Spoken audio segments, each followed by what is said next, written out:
Okay, greetings YouTube. I am out here at the airport waiting to go to my hometown, Ohio. So I have a little bit of time on my hands. So I want to give you an update on prison affairs from the end of the book until now. Ordinarily, this would be a very long video because the book ended in 2006 and it's 2019. So that's 13 years. I'm going to try to give as much update as possible and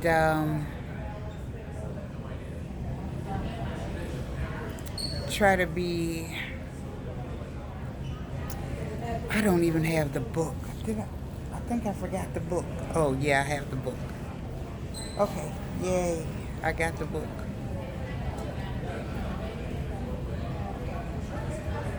Well, first of all, let me just say, yes, I married Tyrone. That's the biggest thing. I married Tyrone. After Prison Affairs was published, I had a lot of TV appearance. I had a TV appearance. I had book signings, and I was really getting overwhelmed with the feedback of some family, some friends. So I really didn't want to continue promoting the book. Plus, it takes money to promote the book if you don't have some money behind you, like an agent and publicist. And so wherever I went, I had to be camera ready. If I wanted to go to a show, I had to fly myself, get my own plane ticket and lodging. So I kind of chilled out on publicizing the book. And I actually took it offline. I still have copies just for posterity, but I actually had the book taken offline. It was doing okay for a self-published book, but it wasn't enough to keep me pursuing. But I wanted to come back now and give an update to say, yes, I married Tyrone. We got married in March of 2006. So actually the book ended in 2005. Or was it 2003? I'm getting confused. Have to go back and read the book. Anyway, I got married March 15th, the Ides of March. I picked that day. That is my mother-in-law's birthday. I didn't even know it was her birthday. And when I told her, when she told me her birthday, I was like, oh, that's the date I picked for my wedding day. I'll change it if you want. She said, no, ma'am. That's the date you chose. That's the date you'll have. So my anniversary always landed on my mother-in-law's birthday. And we tried to celebrate together as often as possible. But yes, March 15th, 2006, I married Tyrone. And I want to say that I got married in a church, which was really unheard of. I got married in a church where I worked at. I got married in the sanctuary, which was an act of God. There was a lot of flack behind that, and I think the pastor got fired for marrying me in the sanctuary. My husband wasn't there. We still married by proxy. That was where somebody stands in for him. My daughter so graciously stood in for him. My son was standing also as the best man. And it was really nice. It was on Fox 4 News. Dion Anglin, I think it was her name. She came and interviewed me. That was on the news, and then the wedding was the update to her story that was on the news. So it was very much publicized, and It was really nice. I was tired. We went out, got a dress. My daughter went and bought cake and decorations, like a real wedding. We had a real wedding without him there. So that was nice. I wrote him, told him we were married. He was like, I knew, which he didn't know, but he just assumed it. Everything went off without a hitch. I had my honeymoon in the Magnolia Hotel downtown Dallas. It was just me, myself, and I, and a letter from my newly married husband that was locked up in prison. Okay. After I got married, we had visits and we rode. We were so in love. It was then that I decided that I was going to put my money where my values were. And my value was getting my husband home. Believe it or not, I spent $10,000 hiring an attorney to take my husband's case because I believe he's innocent. He was railroaded, just like a lot of people are in the criminal justice system. I felt like he was railroaded, and I was doing everything in my power to bring my husband home. $10,000. I hired an attorney. His name was Beatty Sassy. I hired this attorney. They started out all gung-ho what they were going to do. From Jump Street, I should have ran. Long story short, I had to sue these people by the end to try to get my money back. They were so incompetent and unorganized, and it was ridiculous. I ended up going to court after so many tears and crying, trying to get my money back. I wind up getting like $5,500 back of my money. So, me being so gung-ho trying to get my husband home, I actually ruined my credit because I used a credit card. And I was living off a credit card at the time because I lost my job. I could no longer work. Had some emotional issues, some physical issues. Couldn't work anymore. Lost my job, lost my credit. So, I moved in with my daughter, or I can't remember. Now I'm thinking back. I'm pretty sure I did. And I continued to support my husband much as I could with visits and writing and trying to keep him in contact with the outside world, the free world as they call it, and his family. Tried to make sure, we had touch and go. We broke up. We separated. He got a pen pal. Broke up with his pen pal. We got back together. We broke up again. Oh, then my son passed. Kind of brought us back together a little bit, but not so. Then his mom passed. Oh my goodness, that was so hard. So hard. And that really brought us together. That's brought us together for a while, but after so long, it was always do this, do that. I always had a to-do list. Every time I tried to go to the, what is the project? What is it? The Innocence Project. The Innocence Project, I actually got them to take his case because they seen he was innocent also. He did something and wrote them and cussed them out because they didn't do something right. I went downtown to the criminal investigation unit or something. They looked at his case. My husband wrote them and cussed them out. It's just like every time I try to do something, he would backdoor me and try to fix it, but he just made things worse. But he also was still steady on me about do this, do that. So become 2016, I think I had gastric sleeve surgery, bariatric surgery. And my husband was still do this, do that, no care and concern, not too much care and concern for what I was going through, trying to lose weight, trying to better myself, build my confidence, self-esteem. It was still do this, do that, do this, do that.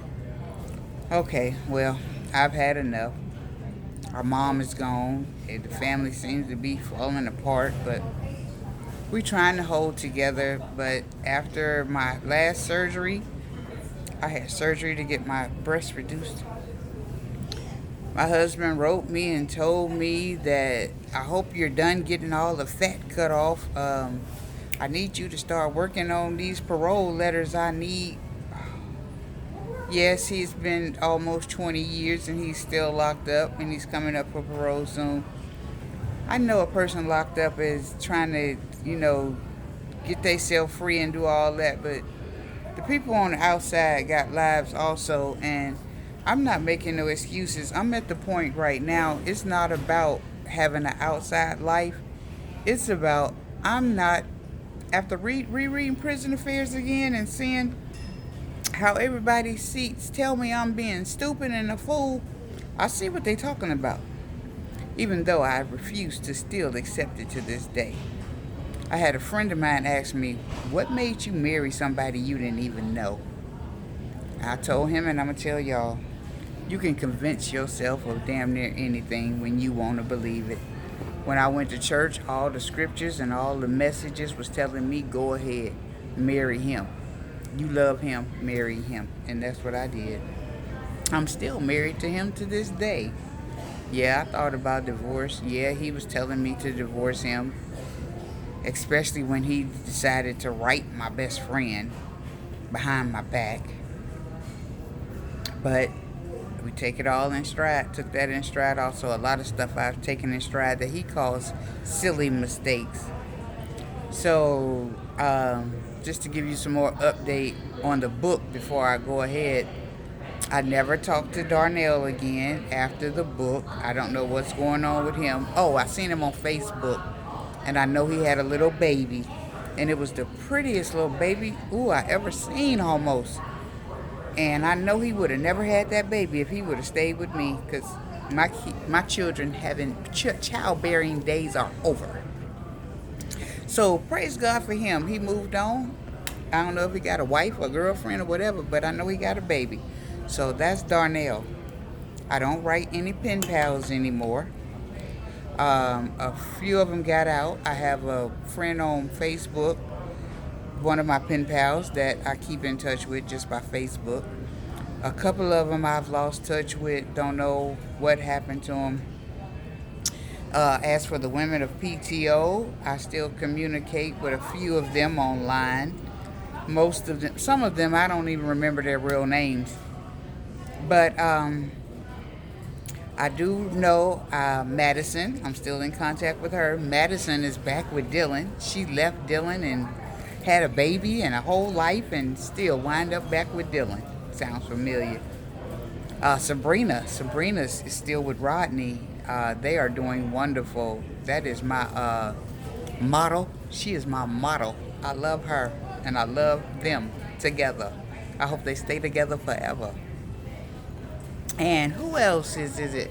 It's a couple of more of the women on PTO I keep on contact with, but I still go to PTO too. I frequent the website Prison Talk Online. I still frequent that and ask and read what the women are going through and try to offer my opinion and advice when I feel the need. So that's the women of PTO, and then the pen pals, and I lost my son during this time in 2012, or was it 2013? I'm glad I can't remember. It was 2012. I lost my son, and that was really hard. And also, what else been going on? Oh, the bariatric surgery.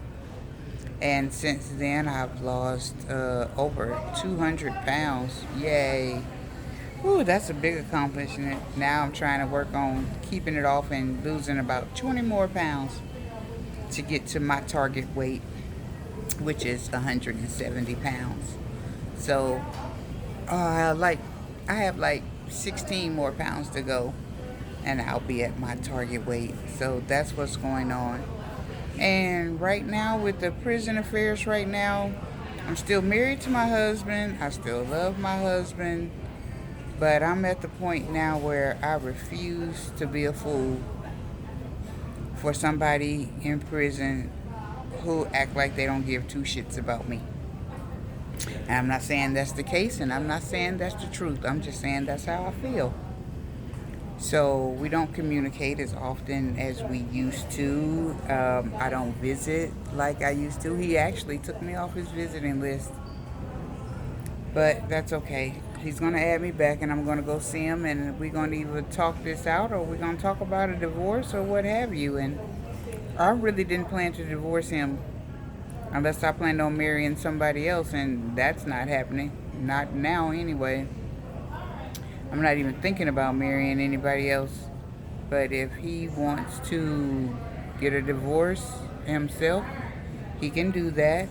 But I am going to make another visit. I'm in contact with my brother-in-law. He loves me to death. I love him to death. I think he's going to take me. We're going to make that ride to see my husband and try to get some understanding. My husband's point of view is I've left him, and I think he's guilty because I'm not actively doing everything in my power to help bring him home. So he says, how can I love him and watch him suffer in prison? So it's really a catch-22 with us right now. That's where we at. He thinks I've abandoned him because I'm not actively fighting to bring him home. And I think as long as I'm doing what he says and jumping through hoops and doing whatever to-do list he sends me, then he loves me to death and I'm worthy. Other than that, I'm not worthy. So the last thing I heard from him is, how could he possibly stand next to me once he's free? And I act like I love him when I did nothing to bring him home. When I've done everything I could to bring him home for the last 10 years. But I guess none of that matters. Yeah, it matters. It really does matter. It matters. Oh, okay. Trying to hold the camera right. I said this video wasn't going to be long, and I just wanted to give an update. But that is my prison affairs update. I'm pretty sure there's a lot in the book. I just say this. If you want questions answered, the comments are open. Leave your question in the comments, and I will answer it as soon as I see it. Alright? So let me get ready to catch my plane, and smooches, y'all. Everything gonna be alright. Keep me in your prayers, okay? Smooches.